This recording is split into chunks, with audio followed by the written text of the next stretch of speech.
Dunia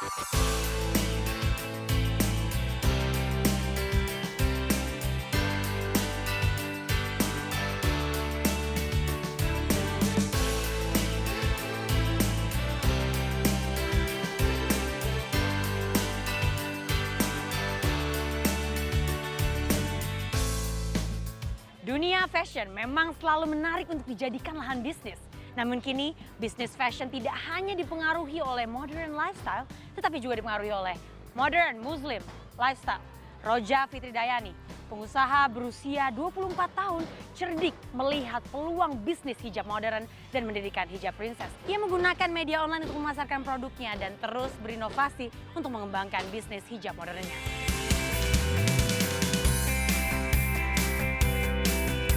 Kini banyak wanita berhijab yang suka mix and match hijab dengan pakaian mereka. Mereka ini gemar bermain warna, model, hingga cara pemakaiannya. Tren ini menciptakan peluang bisnis untuk berjualan hijab modern yang beraneka ragam.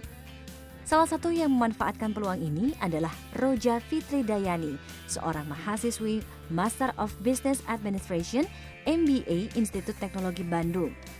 Gadis yang baru berusia 24 tahun ini dapat berhasil mengembangkan merek Hijab Princess yang telah dirintisnya sejak 2012. Meski masih sangat muda dan berstatus mahasiswi, tapi usahanya sudah beromset ratusan juta rupiah per bulan dan memiliki puluhan karyawan.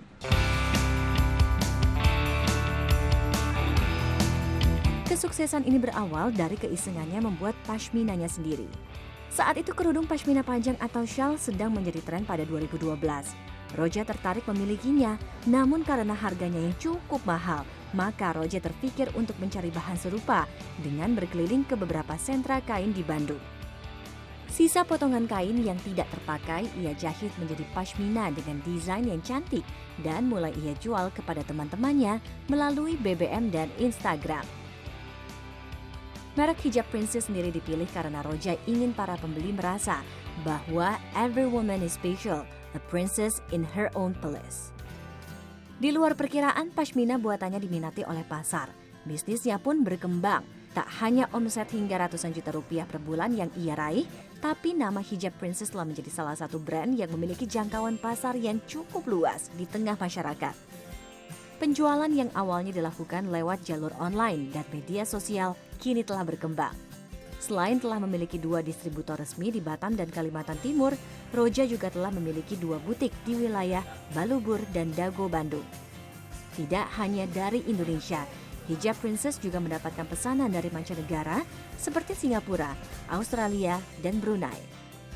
Di saat awal berbisnis, Roja meski keluar masuk toko kain, sekarang pemasoknya berusaha mendekatinya.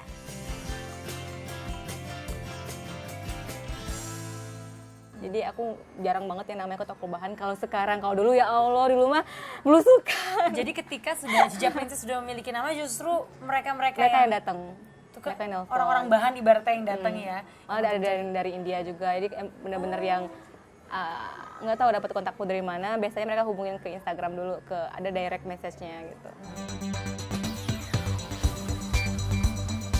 Di balik keberhasilannya membangun bisnis, Roja sempat menyembunyikan kegiatan wirausahanya selama menempuh pendidikan di kampus. Saat menjadi mahasiswi, ia dikenal sebagai mahasiswi yang smart dan berprestasi secara akademik. Roja mendapat IPK 4,0 ketika lulus dari Fakultas Bisnis dan Manajemen Universitas Widyatama. Roja sendiri sempat mendapatkan penawaran kerja yang menggiurkan di Singapura. Namun, tawaran itu ia tolak demi obsesinya untuk membesarkan butik hijab miliknya. Ia cemas kerja di Singapura bisa merusak bisnis yang baru dirintis. Menolak dan memilih untuk fokus di Hijab Princess. Kenapa? Aduh, bukan pilihan yang mudah ya. Betul. Sulit, sangat sulit. Apalagi itu benar-benar hal baru yang banyak kita belum pernah kerja. Ekspektasi di mana-mana orang IPK 4 pasti di perusahaan asing dong, mesti perusahaan luar, perusahaan Indonesia atau multinasional gitu. Dan kondisinya waktu itu Hijab Princess itu masih umur 2 tahun. 2012 ke 2014 kan 2 tahun. Dan marketnya kalau dari sisi ekonomi saya melihatnya masih bisa tumbuh, masih bisa growth gitu. Saya pilih Hijab Princess karena saya yakin market hari ini belum tentu sama market 2 tahun atau 2 tahun yang akan datang. Let's say saya ngambil company itu, saya kerja di situ cuma setahun gitu, bisa kan, nggak ada yang salah, bisa gitu kalau kontraknya menyetujui. Cuman setahun ke depan sama hari ini tuh beda, marketnya pasti beda gitu. Apalagi saya backgroundnya online shop, basisnya online shop ini, orang bakal ninggalin kalau nggak ada updatean gitu loh Mbak. Sementara yang kenal banget sama hijab princes cuma saya foundernya gitu kan, nggak bisa didelegasikan saat itu.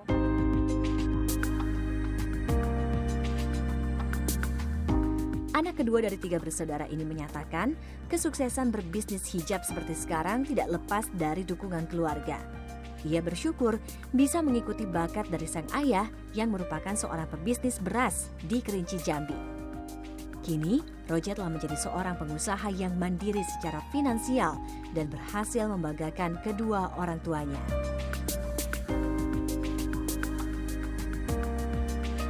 Jadi sudah mandiri. Iya. Ini juga saat ini kalau untuk S2 aku, sekarang kan lagi S2 di MBA ITB. Nah itu sebenarnya rebutan tuh, lucu juga sebenarnya. Jadi aku pengen bayar sendiri, sementara orang tua aku juga pengen bayarin. Karena kata orang tua, kalau kamu yang bayar sendiri, papa ntar nggak bisa bilang ke orang-orang kalau papa nguliahin kamu sampai S2. Jadi mesti ingin kayak bertanggung jawab sebagai orang tua. Akhirnya jalan tengah aja, ya udah 50-50. Bagi dua.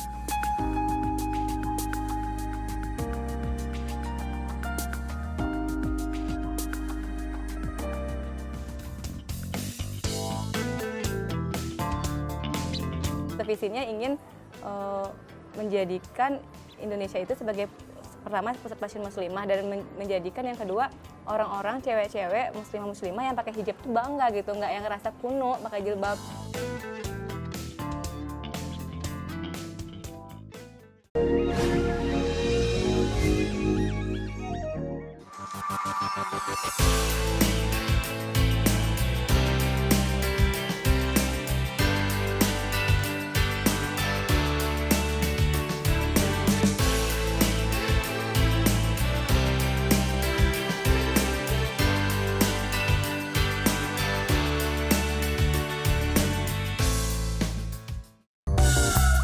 Sebagai pelaku industri fashion, Roja sangat memperhatikan sejumlah trik bisnis mode. Dari sisi produk, harga, pelayanan, sampai menjaga citra brand menjadi perhatian. Saat ini produk hijab yang ditawarkan ada 4 tipe, yaitu persegi panjang, segi 4, khimar, serta semi instan yang sudah habis terpesan hanya dalam waktu 3 jam setelah peluncuran produk. Semi instan seperti apa? Jadi udah ada penitinya di sini. Kita nggak perlu lagi gaya-gayain, udah tinggal jadi sisi kanan pendek, yang kiri panjang. Ini udah dijarumin sama udah jahit, tinggal digituin aja. Emang sangat simpel. Langsung pakai. Produk hijab princess yang saat ini paling diminati adalah Diamond Italiano. Pada akhir tahun 2013, Diamond Italiano pernah ludes terjual sebanyak 4.000 buah dalam waktu 3 hari. Kelebihan utama produk ini adalah bahannya yang stretch dan tidak gampang kusut. Orang berhijab butuh stretch buat apa? Jadi butuh buat staying di sini. Jadi nggak perlu disetrika, dia tuh udah yang diem aja, nggak lepek gitu. Stretch. Jadi terus nggak jatuh nggak gitu ya? jatuh. Terus juga ketika kita gayain sok kayak gini aja, dia udah membentuk layer. Tuh udah automatically, udah yang otomatis gitu, nggak perlu effort yang berlebihan. Kalau sekarang inovasinya kejahitan yang zigzag seperti awan ini, sama labelnya udah yang ini nih, udah ada crown dari cor besi gitu.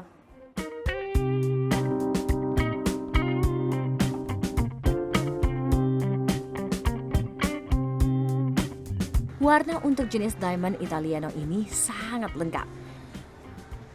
Ini mempermudah konsumen menyerasikan dengan pakaian yang dikenakan. Sekali datang grey warnanya itu beda-beda. Kadang 30 warna, dan datang lagi 3 bulan kemudian 40 warna, 25 warna, jadi macam-macam. Itu yang bikin dia selalu best seller, karena shading warnanya itu beda-beda. Tak hanya Diamond Italiano yang gradasinya lengkap. Semua produk yang dihasilkan Roja selalu menyediakan gradasi warna yang komplit. Menyediakan pilihan warna lengkap bagi produknya memang menjadi strategi Roja untuk bisa bersaing melawan produk hijab lain di pasar. Roja berpendapat hijab praktis dan warna-warni akan menjadi tren 2016-2017. Ia menganggap pergeseran tren warna monokrom seperti hitam, putih, abu-abu yang sempat terjadi akan tetap dikalahkan oleh pangsa pasar warna pastel dan colorful. Buktinya sampai sekarang hijab princess masih banyak diminati kan produk-produknya. Karena pada saat kita bergesernya tren kemarin di Indonesia sempat semua public figure di Instagram ya posting foto black and white pakaiannya, tetap aja yang beli pastel jilbabnya tetap ada. Berarti tidak mengubah suatu tren di hijab. Selain mengutamakan warna, Roja juga menjadikan quality control sebagai prioritas. Kerapihan jahitan produk hijab princess adalah salah satu modal utama kesuksesannya. Emang sebenarnya nggak sulit nyari penjahit, cuman nyari penjahit yang berkualitas lah yang sulit. Karena produk hijab princess itu bukan produk biasa yang bisa dijahit sama semua orang gitu.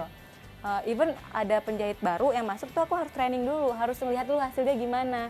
Karena beda gitu, jahitannya tuh beda. Dan kadang ada yang nggak sanggup. Ini jahitannya jahitan butik nih, emang butik kita gituin kan. Karena jadi, untuk menjaga kualitas itu loh Mbak. Untuk mendapatkan kualitas bagus ini, kompetensi karyawan sangatlah penting, terutama untuk bagian jahit. Ia sangat selektif dalam memilih karyawan dan senantiasa memberikan pelatihan agar produk hijab princess tetap terjaga kualitasnya. Habis kita bahan datang nih, kita jahit, habis itu belum selesai jahit, masuk dulu nih ke bagian quality control. Sekitar ada beberapa orang, pokoknya total karyawan saya sampai hari ini tuh di atas 20 orang kan, di produksi kantor dan lain-lain. Nah itu buat ngurusin sih buang benang, ngecek ada cacat nggak, ada kotor kain nggak, kalau kotor dicuci, kalau cacat dipisahin. Nah yang lulus lah yang dipisah, masuk lagi ke gudang, di gudang ini ngecek lagi gitu, simpen lagi, diurutin lagi. Jadi banyak banget core-core yang harus diperhatikan. Nah mulai tahun ini setelah saya kuliah di MBA, barulah saya mendelegasikan beberapa jabatan penting kayak manajer ini, supervisi ini, udah banyak yang bantuin gitu. Kalau dulu kan kayak Wonder Woman gitu Mbak. Sedang dari sisi harga, ia mematok harga antara 80 hingga 145 ribu untuk setiap produknya. Agar harga produknya bersaing di pasar, Roja juga memberikan harga promo dengan sistem bundling. Kalau yang paling murah, kita dulu sih ada produk yang 3 pieces 100 ribu. 3 pieces 100 ribu? Ini nih. Jadi 100 ribu dapat 3 gitu ya? ya? Bahannya sih emang bahan ceruti biasa, Ceruti bukan bahan yang kayak gini. Ini mesti pakai daleman lagi Kalau ya? orang lain mungkin jualnya sampai di atas 50 ya, cuman kita karena waktu itu emang ada strategi pasar, kita akhirnya jualnya 300, tapi harus ngambil 3. Dengan ragam warna dan kualitas jahitan, ia percaya hijab yang ia jual akan tetap eksis. Tapi selain kualitas dan posisi brand, ada satu indikator yang juga penting, yaitu pelayanan agar dapat sukses berbisnis produk fashion bernuansa Islami ini. Visinya ingin menjadikan Indonesia itu sebagai pertama pusat fashion muslimah, dan menjadikan yang kedua orang-orang cewek-cewek muslimah-muslimah yang pakai hijab tuh bangga gitu, nggak yang ngerasa kuno pakai jilbab. Makanya oleh karena itu sampai sekarang, sampai hari ini saya menciptakan model-model jilbab yang fresh, yang cantik, modern gitu, tanpa menghilangkan kesan yang memang syar'i, dan seperti itulah yang yang diperintahkan di Al-Quran gitu. Interaksi dengan pembeli pun Roja kelola dengan baik. Selain rutin menanyakan kritik dan saran, Roja juga selalu menjelaskan produknya dengan spesifik. Keluhan pembeli pun sesekali datang. Akibat kurang telitinya, quality control seperti kotor dan cacat kain.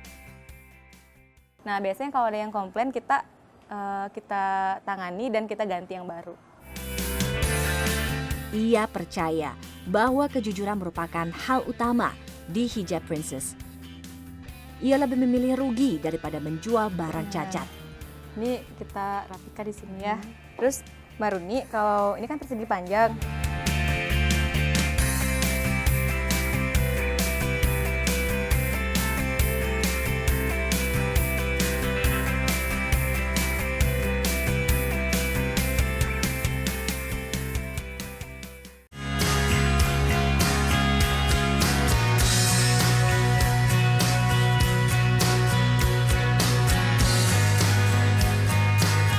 Kiat-kiatnya adalah jangan malu. Jangan malu. Jadi jangan gengsi gitu. Kalau ketika itu saya malu aja, nggak akan ada hijab princess sampai sekarang.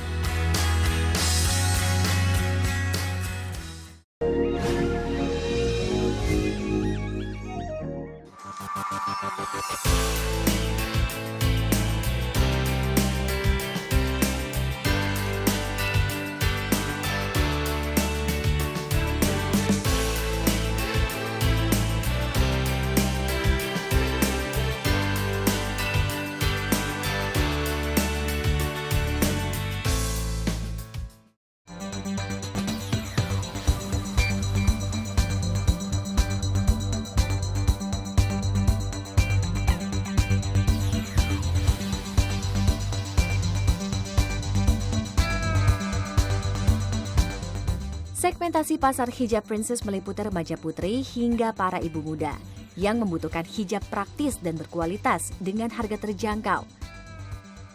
Pasar utama yang diincar tentu saja para pengguna internet dan mereka yang rajin berbelanja online. Tapi sebagian dari pasar yang diincar ternyata lebih suka datang sendiri ke tokonya. Salah satunya konsumen ini adalah Sari Kencana, pelanggan butik hijab princess. Sari telah lama menjadi konsumen hijab princess, hanya saja ia menyayangkan bahwa produk hijab di butik kurang banyak. Ia enggan berbelanja di akun online hijab princess, padahal Roja lebih fokus berjualan online. Nah itu belum tahu. Kayaknya teman saya suka pernah kan, saya mah nggak rajin sih, nggak punya Instagram juga nggak boleh.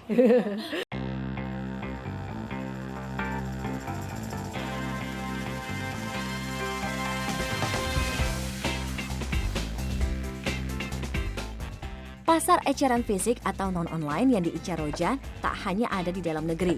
Roja kini mulai fokus untuk mengembangkan pasar bisnisnya hingga ke mancanegara, terutama ke negara tetangga. Saat ini pasar luar negeri ini baru tergarap lewat penjualan online, tapi Roja kini sedang berusaha untuk bekerja sama dengan para distributor serta para agen dari negara-negara tetangga tersebut. Roja berpendapat masyarakat ekonomi ASEAN atau MEA yang kini telah berlangsung bukan menjadi ancaman, namun menjadi peluang bagi masyarakat Indonesia untuk mengembangkan industri bisnis bersama. Apalagi ia memiliki visi ingin menjadikan Indonesia sebagai pusat muslimah dunia. Ia berharap seluruh hijaber dapat bangga berhijab. Kalau mereka bisa positive thinking, mau menguasai pasar kita, kenapa nggak kita positive thinking juga pengen ke situ gitu? Jadi menguasai pasar mereka. Dengan kata lain seperti itu juga gitu. Jangan sampai kita diserang terus gitu kan. Kita juga harus punya inovasi gitu. Yang pertama kita bertahan di pasar kita, yang kedua kita ngelakuin ekspansi. Nah itulah saya sekarang sedang mempelajari buat gitu keluar juga gimana caranya, gimana sih bukan hanya ngejual aja tapi emang kita ada di negara itu, dilihat sebagai brand gitu. Saat ini Roja sedang mengoptimalkan halaman website Hijab Princess. Ia ingin situs internetnya mampu mengumpulkan data pembeli dan membangun customer base loyalty, sehingga para pelanggan setia Hijab Princess tetap terkelola dengan baik. Roja berkeyakinan mempertahankan konsumen lama lebih utama dibandingkan mencari konsumen baru. Ia juga bertekad untuk meningkatkan kemampuan produksi. Dengan begitu, Roja akan meningkatkan kemampuan produksi Hijab Princess agar tidak mengecewakan pembeli langganan yang kerap kehabisan produknya. Tak hanya memperhatikan konsumen, Roja juga tidak melupakan lebih dari 20 karyawan yang berada di bawahnya. Para karyawan menyebut Teh Oja, panggilan Roja oleh karyawannya, tidak hanya profesional dalam bekerja, tetapi juga menularkan nilai positif. Nilai yang saya belajar dari Teh Oja itu, yang pertama itu smartnya ya. Dia itu orangnya sangat cerdas, terus dalam problem solvingnya juga bagus. Dia orangnya gimana ya, terhadap bawahannya juga care, jadi dia juga friendly gitu. Jadi kan ada tuh atasan sama bawahan yang sangat jauh jaraknya. Nah kalau Teh Oja sendiri ini, dia tuh mempunyai jarak antar karyawan tuh nggak terlalu jauh. Jadi bawahan sama atasan juga jadi seperti keluarga. Sedang Roja, pemilik Hijab Princess ini berpendapat kiat-kiat utama bisnisnya ialah inovasi. Resep lainnya adalah pantang menyerah. Kiat-kiatnya adalah jangan malu. Jangan malu. Jadi jangan gengsi gitu. Saya waktu di S1 kosannya gudang hijab princessnya di depan kampus kok. Udah biasa tuh bawa pakai motor karung isi. Itu kan dulu belum produksi sendiri, masih ngambil resell sama orang. Udah biasa gitu. Kalau ketika itu saya malu aja, nggak akan ada hijab princess seperti sekarang. Roja sadar apabila dulu ia malu dan menyerah, hijab princess tidak akan berhasil seperti sekarang. Luruskan motivasi, bersiap untuk jatuh bangun, dan pantang menyerah adalah pesan yang disampaikan Roja.